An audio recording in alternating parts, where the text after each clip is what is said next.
자, 대선까지 17일 남았습니다. 윤석열 전 대통령 오늘 아침 전격적으로 국민의힘을 탈당하겠다 이렇게 선언하면서 앞으로의 파장이 주목됩니다. 5.18 민주화운동 기념일을 하루 앞두고 이재명 민주당 후보와 김문수 국민의힘 후보 광주를 찾았고요. 개혁신당 이준석 후보는 수도권에서 청년 측 공략에 집중하고 있습니다. 김진욱 민주당 중앙선대위 대변인, 정문식 국민의힘 대변인, 임승호 개혁신당 대변인과 자세히 짚어보겠습니다. 안녕하십니까? 네, 반갑습니다. 네, 오늘 아침 9시쯤이죠. 윤 전 대통령이 국민의힘 탈당을 페이스북을 통해서 선언을 했습니다.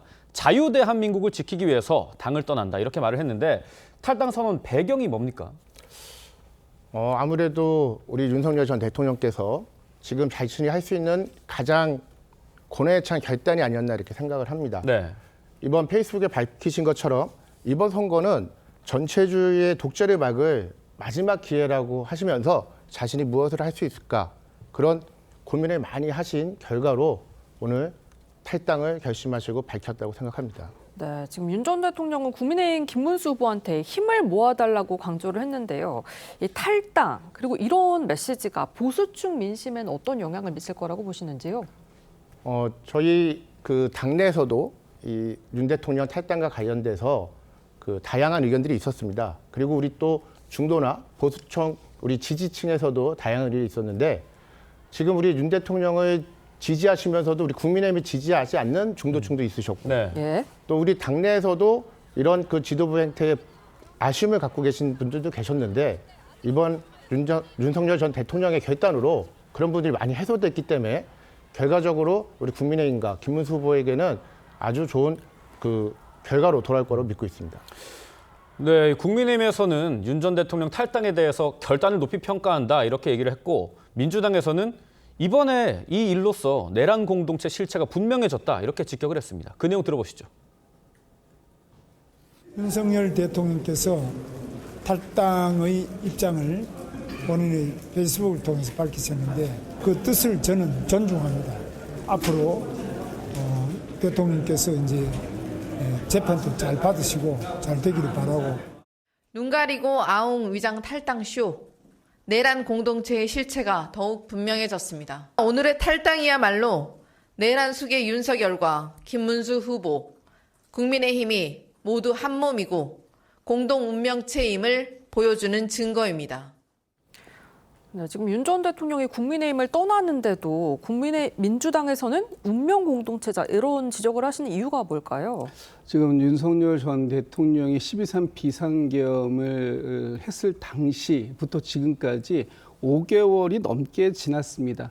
그동안 김문수 후보 또는 국민의힘 자체적으로 주체적으로 그 윤석열 전 대통령에 대해서 어떤 이 입장을 거리감을 정리할 수 있었던 그런 여러 번의 시도가 있었는지라는 부분들 또 지금 이번에 윤석열 전 대통령의 탈당이 결과적으로 보면 본인이 탈당 선언문에서 얘기한 것처럼 김문수 후보를 도와주기 위해서라고 지금 얘기를 하고 있는 거 아닙니까? 네. 그렇다면 오늘의 탈당 선언문은 탈당 선언문이라고 쓰고 김문수 후보의 지지 선언문이다 이렇게 읽어야 되는 것이 맞는 건 아닌가라고 생각을 합니다. 그런 만큼 이 윤석열 전 대통령이 선거에 도움을 주겠다라는 명목으로 이 탈당을 선언한 만큼 이것은 뭐 선거용 탈당 쇼다 이렇게 이제 비판할 수밖에 없는 부분이 있는 것이고요. 이 과정 속에서 과연 김문수 후보나 국민의힘이 어떤 주체적인 역할, 먼저 선제적으로 선을 긋지 못한 그런 모습들 이런 것들이 국민들께는 어떻게 비춰질 것인가 하는 부분을 좀 봐야 될 거다라는 생각이 들고 마지막 한 가지만 더 말씀드리면 김문수 후보가 저는 이런 부분들에 대해서는 말씀을 좀 주셔야 될 것 같아요. 윤석열 전 대통령의 어떤 지난 그 12.3 비상계엄 파면 이후에 지금 현재도 그 내란 우두머리 혐의의 재판을 지금 받고 있는 중 아닙니까? 네. 오늘도 김문수 후보는 재판 잘 받으시기 바란다 이런 말씀을 하셨는데 이 내란 우두머리 혐의에 대해서 김문수 후보는 어떤 입장을 갖고 있는지 좀 국민들 앞에 명확하게 밝혀주셔야 된다. 예, 그 윤석열 전 대통령은 유죄입니까? 무죄입니까? 이 부분에 대해서 김문수 후보의 입장이 저는 공개가 될 필요가 있다 이렇게 보고 있습니다. 네, 이준석 후보는 원죄는 못 지운다라고 했거든요. 이거 어떤 뜻인가요? 그러니까 결국에는 윤석열 대통령이 오늘 내놓은 메시지를 좀 주목해야 될 것 같은데요. 네. 뭐 탈당 자체에 대해서 뭐 비난까지는 하고 싶지는 않지만 그 내용이 좀 가관이다 이런 말씀을 드릴 수밖에 없는 것 같습니다. 자유민주주의 체제가 존속될 것이냐 붕괴되느냐 하는 절체절명의 갈림길에 서 있다라는 입장을 밝혔는데 그 자유민주주의 체제를 위협한 게 바로 본인 아닙니까?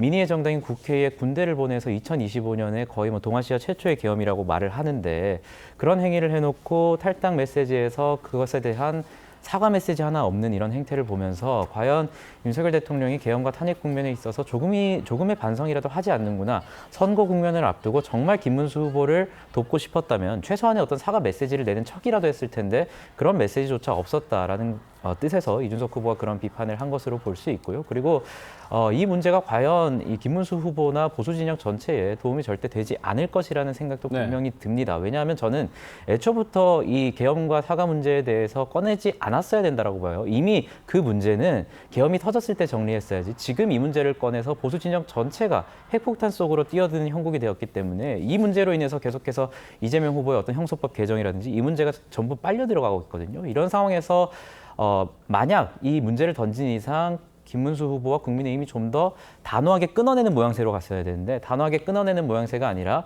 윤석열 전 대통령을 예우해주면서 밖으로 내보내는 모양새가 됐기 때문에 이것은 결코 위장이혼이다 이런 비판을 받을 수밖에 없다 이런 말씀 드리겠습니다. 네, 대선을 17일 앞둔 오늘 후보들의 움직임도 살펴보겠습니다.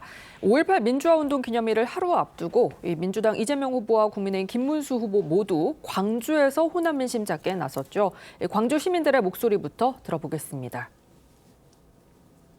이재명 확고하시고 진지하시고 그런 면이 아마 우리나라 대표로서 이 길을 잘 헤쳐나가지 않을까. 당연히 이쪽에서는 이재명이죠. 그거 뭐야? 탄핵 과정에서 실망 펴고 국민들 모여라. 국민을 살린 게 이재명이다. 사법 리스크라던가 이제 재판 문제들도 이제 무죄를 받긴 했지만 저는 아직 그 의심이 조금 있어서 좀 더 확인을 해보고 방심할 수는 없죠. 좋다고 생각해요. 노사관계나 이런 것이 좀 잘 원만하고 그런 같은 기분도. 자, 민주당 지지세가 강한 텃밭인 만큼 이 광주 시민분들 이 대표를 지지하는 목소리도 있었는데 사법 리스크나 이 재판을 이유로 유보적인 태도를 보이는 분들도 계셨어요. 이 개혁신당 쪽에서는 이 틈을 좀 파고들 전략이 필요하겠습니다. 뭐 아무래도 호남 민심이라는 것이 절대 뭐 민주당 일변도로 가지는 않는다고 생각을 합니다. 특히나 최근에 있었던 이제 지방선거에서 담양군수 재선거에서 이제 조국혁신당이 단체장을 배출하면서 호남 민심이 결코 민주당이 잘못했을 때도 민주당을 찍어주는 것이 아니라 민주당을 견제할 수 있는 강한 세력이 나타난다면 민주당이 실수를 했을 때 그 대안을 적극적으로 찾아가는 모습을 최근에도 보였습니다. 네. 그렇기 때문에 개혁신당 입장에서는 그 기조를 이어나갈 수밖에 없다 이런 말씀을 드리고 싶은데요. 또 개혁신당 이준석 후보는 사실 국민의힘 대표로 있을 때부터 내부적으로 많은 비판이 있었음에도 불구하고 5.18 민주화운동에 대해서 적극적으로 사과하는 모습도 보였고 또 호남 민심을 적극적으로 다독이는 모습을 보이면서 국민의힘이 그동안 잘못했던 것들 이런 것에 대해서 소위 김종인 위원장 때부터 이어오던 그 서진 정책을 계속해서 이어갔습니다. 그렇기 때문에 이 호남 지역의 유권자들도 이준석 후보의 국민의힘 때부터 이어오던 그 진심을 조금 알아주실 것이라는 생각이 듭니다. 네, 이재명 후보는 어제와 그제 이틀간 호남을 찾았는데 오늘도 전남 나주를 방문하고요. 광주를 찾아 5.18 전야제에 참석을 합니다. 지금 호남 민심 총력정에 나섰다고 보이는데 이유가 뭘까요? 네, 그렇습니다. 지금 뭐 이순신 장군께서 예전에 임진왜란 때 이런 말씀을 하신 게 있어요. 양무 호남, 시무 국가. 그러니까 호남이 없다면 국가가 없는 것이다. 이런 말씀을 하셨는데 그동안 우리 민주당에서는 호남을 텃밭이다. 이렇게 생각을 해온 부분도 없지 않았습니다. 그리고 호남 지역에서는 저희 민주당이 기득권으로 평가받았던 것도 사실입니다. 오늘 좀 전에 이재명 후보가 말씀을 하셨듯이 이제 더 이상 호남은 민주당의 텃밭이 아니라 살아있는 죽비와 같다. 이렇게 이제 저희는 생각을 하고 있습니다. 네. 그만큼 호남의 민심을 잘 읽고 잘 받들어내는 것이 우리 민주당의 과제다라는 것을 지금 이재명 후보가 말씀드리고 있는 것이고, 호남에 대한 어떤 그 당위성보다는 진정성을 가지고 접근해서 호남에서 많은 득표를 얻어내겠다 하는 부분에 대해서 호소를 지금 드리고 있다, 이렇게 말씀드리고 싶습니다. 자, 김문수 국민의힘 후보도 광주에 상당히 공을 들이고 있습니다. 첫 일정이 5.18 민주묘지 참배였고요. 여기에는 김용태 비대위원장과 박대출 사무총장 등 당 지도부도 함께했습니다. 이 김 후보가 묘역에 참배하면서 눈물 흘리는 모습이 좀 포착되기도 했는데, 호남 민심이 김 후보의 이런 진정성에 반응을 할 수 있을까요? 어떻게 보십니까? 예, 저는 반응해 주셔야 된다고 봅니다. 예. 왜 그러냐면은 지금 이렇게 우리 김문수 후보야말로 5.18 정신을 상징하는 후보입니다. 우리 민주화 유공자 대상자가 됐음에도 불구하고 공직에 있는 분들은 그런 국가의 혈세에 의한 보상을 받을 필요가 없다고까지 하시면서 10여 원의 그 보상 비용조차도 받지 않으셨습니다. 네. 예. 그리고 오늘도 눈물을 보이신 그 묘역이 전남대학교 총학생회장을 지내신 박관현 열사의 묘소였는데요. 우리 김문수 지사가 후보께서 그 광주교도소에 계실 때 박 열사가 머물던 그 장기 단식해서 돌아가신 그 독방에 계셨습니다.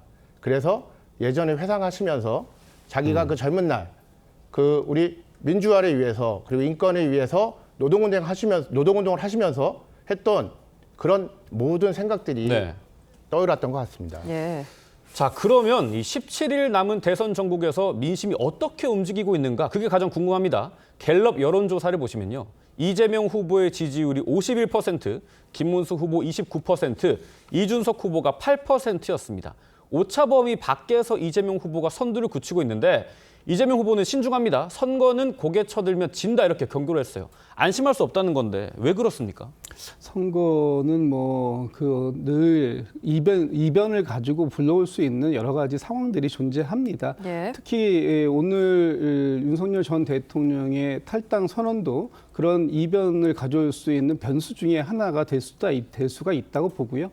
특히 이제 그 윤석열 전 대통령의 탈당 이후에 한동훈 전 대표도 합류한다고 하고, 그렇죠. 아마 국민의힘도 나름의 전열을 정비해 갈 겁니다. 그렇다고 본다면 선거 종반전으로 들어갈수록 양 진영의 지지가 더 결속화되고 그런 부분들이 상당히 그 박빙의 승부로 갈 수밖에 없는 그것도 상황도 연출될 수 있기 때문에 선거는 끝날 때까지 긴장을 늦출 수 없는 그런 국면이다라는 부분들을 저희가 잘 인식하고 있고, 지금의 어떤 지지율이라든지 이런 부분들에 안주해서는 안 된다. 더 진정성 있게 더 열심히 국민들께 저희의 많은 준비된 부분들을 설명드릴 수 있는 그런 시간들을 가져야 된다. 이런 의미로 해석할 수 있을 것 같습니다. 네, 또 김문수 후보 지지율이 30% 안팎에 갇혔다는 분석이 나오거든요. 이유가 무엇이고 국민의힘 전략은 뭐가 될까요?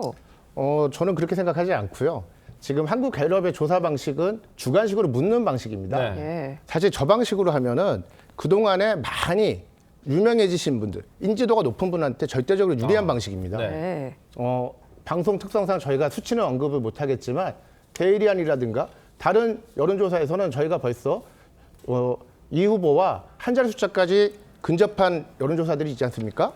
그렇기 때문에 저희가 그 갤럽 조사에 그 연연해서 말씀을 드리는 건 옳지 않다고 보고요.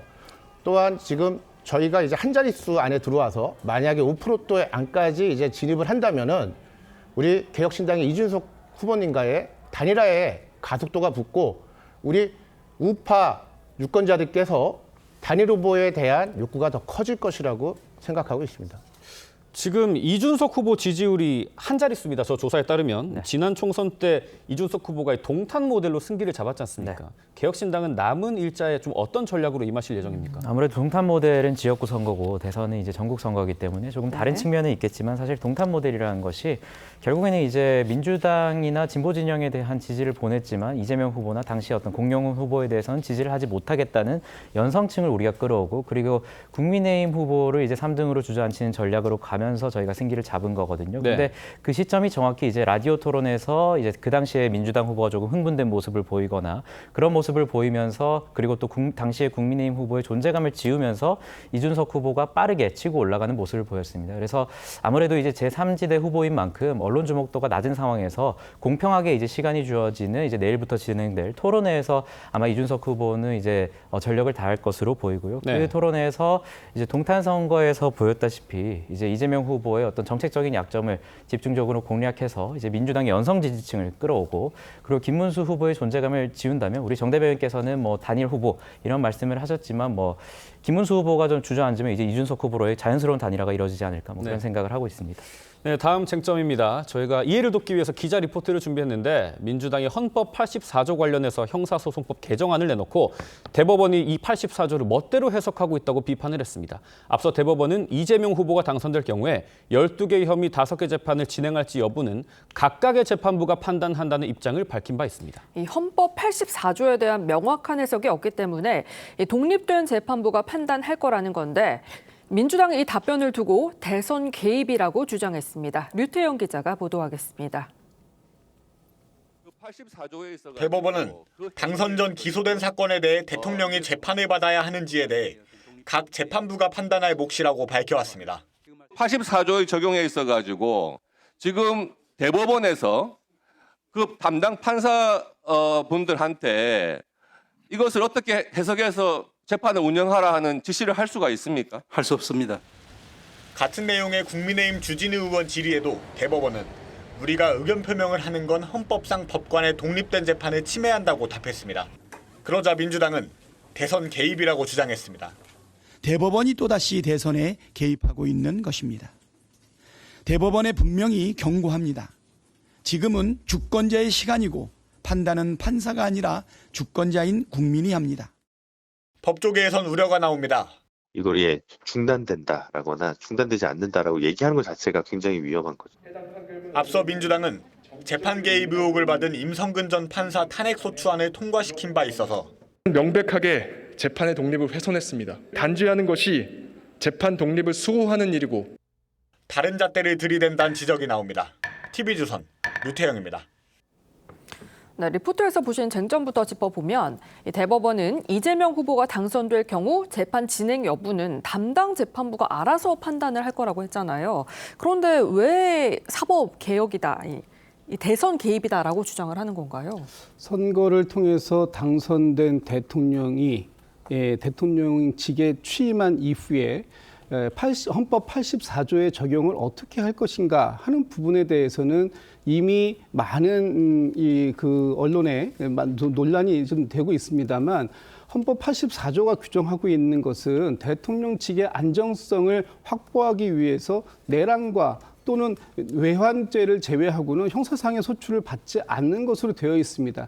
이 부분에 있어서는 이미 명백한 어떤 그 판례나 이런 부분들까지 확보가 되어 있는데 이번에 대법원이 지금 그 발표한 내용을 보면 개별 재판부에서 이 문제를 판단할 수 있다 이렇게 얘기를 하기 때문에 네. 여전히 이재명 후보에 대한 어떤 사법 리스크가 남아 있는 것으로 이렇게 해석할 수 있는 여지를 남겼다 이런 부분에 있어서 굉장히 부적절하다라고 이제 평가를 하고 있는 것입니다. 이를테면 이 헌법 84조 같은 경우에 대통령직의 안정성 그리고 대통령의 체면이라든지 어떤 이런 여러 가지 상황들을 고려해서 이 대통령 재직 중에 있어서는 형사상의 소출을 받지 않는다라는 부분을 명확하게 하고자 저희가 형사소송법 개정안까지 발의를 하게 된 것 아니겠습니까? 이런 더 이상의 논란이 불필요할 수밖에 한 그런 사안에 대해서 대법원이 이렇게 수기를 거치지 않고 입장을 개별적으로 재판부가 판단할 수 있다라고 입장을 밝혀놓은 것 이 부분에 대해서는 분명한 저희가 책임을 좀 물어야 되겠다라는 생각을 갖고 있고요. 이 대통령의 직에 대해서 안정성을 담보해야 된다라는 것이 헌법 정신이라면 그것에 충실하게 이어가야 된다라고 저는 생각하고 있습니다. 임승호 대변인의 의견도 좀 궁금합니다. 100번 양보해서 이제 민주당의 의견을 좀 경청한다 하더라도 저는 지금의 어떤 사법부의 입장은 굉장히 좀 중립을 잘 지킨 입장이라고 생각을 해요. 우리 김 대변인께서는 헌법 84조가 명확히 이제 형사재판을 중단해야 된다라는 취지가 명백하다라고 말씀을 하시지만 전혀 그렇지 않습니다. 헌법학자 사이에서도 굉장히 의견이 갈리는 문제이기 때문에 저는 뭐 저의 개인적인 의견은 당연히 대통령에 대해서도 법 앞에 평등이라는 원칙에 따라서 재판이 진행돼야 된다라고 보지만 물론 반대 의견 그리고 찬성 의견이 대립할 수 있다라고도 봅니다. 그렇다 하면 사법부 입장에서는 이에 대해서 일방적인 편을 드는 것이 오히려 선거 개입이라고 할 수 있죠. 만약에 김 대변인 말씀하신 것처럼 재판이 중단돼야 된다라는 사법부의 입장이 있으면 그것은 오히려 이재명 후보에 대한 지지 운동으로 해석될 수도 있을 것이고 네. 반대로 중단되지 않는다. 그렇기 때문에 재판을 할 수 있다라고 한다면 지금 민주당의 주장처럼 이것은 이재명 후보에 대한 낙선 운동이라고 주장할 수 있는 것이기 때문에 사법부 입장에서는 굉장히 중립적인 역할을 잘 지키고 있는 것이거든요. 네. 그래서 사법부 입장에서는 그리고 대법원 입장에서는 이 선거가 끝난 이후에 굉장히 학술적으로 대립하고 있는 이 문제에 대해서 김 대변인 말씀하실 것처럼 수기의 시간이 필요합니다. 수기의 시간을 거쳐서 우리가 이 헌법 84조를 제정한 헌법학자들의 의견이 무엇인가, 헌법 제정자들의 취지가 무엇인가에 대해서 본격적인 토론이 있어야 돼요. 그럼에도 불구하고 민주당은 지금 그러니까 이 헌법 84조는 명백히 중단되어야 된다라는 취지니 중단된다고 말하라고 겁박을 하고 있는 것이잖아요. 그래서 양쪽의 의견이 대립하는 상황에서 일방적인 어떤 의견을 강요하는 것 자체가 사법부 겁박의 모양새로 보일 수밖에 없다. 이런 말씀 드리겠습니다. 네, 내일 대선 후보 4명이 참석하는 첫 TV 토론회가 열리는데요. 이 첫 TV 토론에서 경제 분야를 주제로 격돌을 합니다. 민주당 이재명 후보는 마음을 정하지 못한 분이 있다면 TV 토론을 시청해달라라고 했는데 혹시 어떤 카드 준비하고 계신지요? 지금 우리 경제 굉장히 어렵습니다. 특히 네. 민생 경제가 제일 더 어려운 과정들 속에 있고요. 지난 12.3 비상계엄 이후에 더 어려워졌다라는 말씀도 합니다. 윤석열 정부 3년 동안 경제 어땠습니까? 실패한 것 아닙니까? 이 과정들 그리고 오늘 세계적인 신용평가 기관에서 우리나라에 대한 신용 등급도 한 단계 내리는 그런 상황도 있었습니다. 예. 이런 상황들 속에서 준비된 이재명 후보가 어떤 경제적 비전을 가지고 국가 발전을 이루어내겠다라는 부분들에 대해서 오늘도 SNS를 통해 가지고 공약을 발표했는데요. 내일 아마 TV 토론회에서 준비된 이재명 후보의 면모를 확인하실 수 있는 그런 시간이 되실 것 같다. 그런 의미에서 이런 말씀을 했다 이렇게 평가할 수 있을 것 같습니다. 네, 내일 대선 후보 3명이 한 자리에서 어떤 논쟁을 펼치는지 초미의 관심사인데 국민의힘 김문수 후보는요. 자유시장 경제를 지키는 적임자다. 그게 본인이다. 이렇게 강조할 걸로 알려졌습니다. 중도층을 잡기 위해서 어떤 경제정책들을 좀 내세우실 예정입니까? 우리 김문수 후보의 장점이라 그러면은 이미 다 실적으로 본인이 맡았을 때 어떤 일을 했는지 다 보여주셨습니다. 우리가 지금 판교가 IT 벤처타운으로 대한민국을 대표하고 있는데 이 판교 벤처타운을 만든 사람이 경기도지사 시절의 김문수 후보입니다. 예. 지금 저희가 어떤 일을 맡았을 때 그 사람이 무엇을 했는지를 보고서 미래를 결정할 수 있지 않겠습니까? 네. 지금 인공지능한테 이 국정 리더십 평가와 관련된 것을 요새 젊은 친구들이 많이 해보고 저한테 보내준 게 있는데요. 경제 성장과 국민 번영에 대한 그 기여도에 대해서 한번 그 인공지능한테 물어봤더니 10점 만점에 8.0이 김문수 후보의 정책과 공약이 좋다고 나왔고요.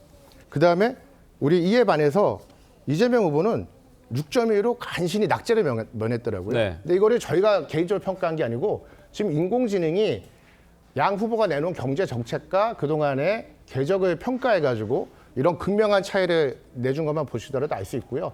저희는 이제 대표적으로 그 우리 국가를 대표하는 반도체 산업을 위해서 52시간 그 고용 유연제 그리고 또 이제 AI 기반을 그 더 확대하기 위한 원자력 정책이라든가 예. 또 이제 우리 김문수 후보가 항상 강조하는 게 있었습니다. 경기 도지사 시절부터도 월급 주는 사람, 일자리 창출하는 사람들이 애국자다.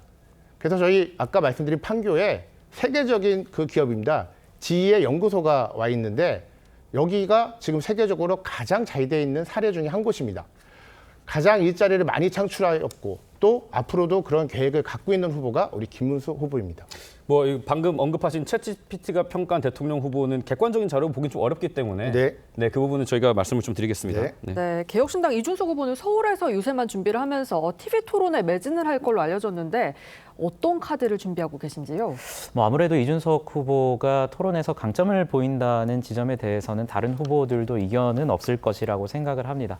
하지만 이제 전략적인 어떤 시간 분배나 전략적인 메시지의 기조를 좀 수립할 필요가 있다라고 봐요. 왜냐하면 이준석 후보가 이제 늘 해왔던 것처럼 이재명 후보와 김문수 후보를 굉장히 공격적으로 압도하는 모습들, 뭐 그것은 아마 많은 시청자들도 그리고 유권자들도 기대하고 있을 것이라고 보는데, 아무래도 김문수 후보가 단일화 과정에서 매우 많이 상처를 받았다는 일종의 동정 여론도 지금 있는 상황이라서 이준석 후보가 이제 김문수 후보에게 일방적으로 굉장히 공격하는 모습, 압도하는 모습을 보이는 것이 유권자들의 어떤 인상에 대해서는 어떤 인상을 줄까, 이런 측면에서는 저희 내부로도 조금 전략을 가져가고 있는 부분이고요. 그리고 이재명 후보 같은 경우에는 이제 김 대변인께서도 굉장히 자신이 있다라고 말씀을 하셨지만, 뭐 저희 입장에서는 이재명 후보와 김문수 후보의 공약을 봤을 때는 굉장히 좀 총론적인 것들밖에 없다. 그래서 10대 공약을 비교해봤을 때 이제 이준석 후보는 조금 강론적인 입장에서 어떻게가 있는 반면에 이제 이재명 후보나 김문수 후보는 뭐 예를 들어서 김문수 후보 같은 경우에는 뭐 자유시장을 활성화시켜서 뭐 기업을 활성화시켜야 된다, 이런 어떤 당연한 명제 같은 것을 주장하고 있어서 저희 후보가 아마 이재명 후보와 김문수 후보에게 어떤 식으로 그것을 할 건지, 어떤 식으로 좋은 국가를 만들고자 하는지에 대해서 강론적인 측면에서 굉장히 디테일을 많이 다듬고 있는 것으로 알고 있기 때문에 아마 이 김문수 후보와 이재명 후보 많이 긴장하셔야 될 것 같습니다. 네, 이 후보들 지원에 나선 배우자들의 내조도 상당히 주목이 됩니다. 김혜경 씨, 종교계 행사 등 이 후보가 가지 못하는 곳을 찾아가면서 조용히 내조하고 있다. 그리고 설난영 여사는 유튜브에 출연하기도 했는데 배우자들도 상당히 적극적인 행보를 지금 보이고 있습니다.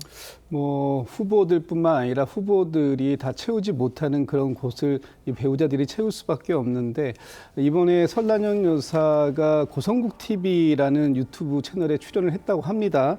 제가 보니까 그 윤석열 전 대통령이 가장 즐겨보고 또 기사로 확인된 부분을 보면은 지난 12.3 비상계엄 이후에 고성국 씨와 여러 차례 윤석열 전 대통령이 통화도 했다고 하지 않습니까? 그만큼 가깝게 생각하고 있다고 하는 고성국 TV에 설난영 여사가 출연한 것은 아마도 뭐 김문수 후보가 윤석열 전 대통령의 지지를 받는다, 뭐 이런 부분들을 얘기하고 싶었던 게 아닌가 싶은데요. 이런 부분들이 과연 유권자들에게 어떤 인상을 줄지는 좀 지켜봐야 될 것 같습니다. 좀 어떻게 보십니까? 설난영 여사께서도 이제 유튜브까지 나오면서 적극적으로 어필을 하고 있는데요. 우리 설 여사는 잘 아시다시피 노조위원장 출신입니다.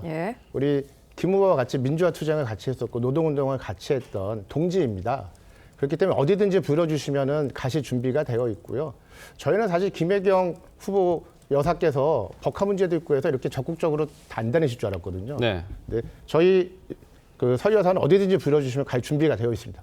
지금 뭐 세계정당 후보 중에 이준석 후보 같은 경우는 배우자가 없으신데 그래서 그만큼 더 적극 행보를 좀 펼치시는 것 같아요. 오늘도 뭐 소풍처럼 이제 대학생들도 만나지 않았습니까? 이런 적극 행보 좀 어떻게 평가를 하십니까? 뭐 아무래도 배우자에 집중하는 것보다는 우리가 이제 윤석열 전 대통령의 윤석열 정권을 맞이하면서 사실 배우자 리스크라는 것이 굉장히 부각되었고, 그 이전에 문재인 대통령에 있어서도 굉장히 좀 많은 비판이 있지 않았습니까? 그래서 지켜보시는 시청자들과 유권자들도 아마 어떤 배우자의 행보나 배우자의 발언보다도 후보의 입장과 정책을 더 듣고 싶다라는 입장이 아닐까, 그렇게 생각합니다. 네, 앞서 정문식 국민의힘 대변인께서 언급하셨던 이재명, 김문수 후보 간 한 자릿수 지지율 격차 여론조사는요, 데일리안과 여론조사 공정의 조사 자료입니다. 이재명 45.8%, 그리고 김문수 후보 38.8% 수치를 기록했습니다. 지금까지 정치권 쟁점 짚어봤습니다. 세 분 말씀은 여기까지 듣겠습니다. 감사합니다. 감사합니다.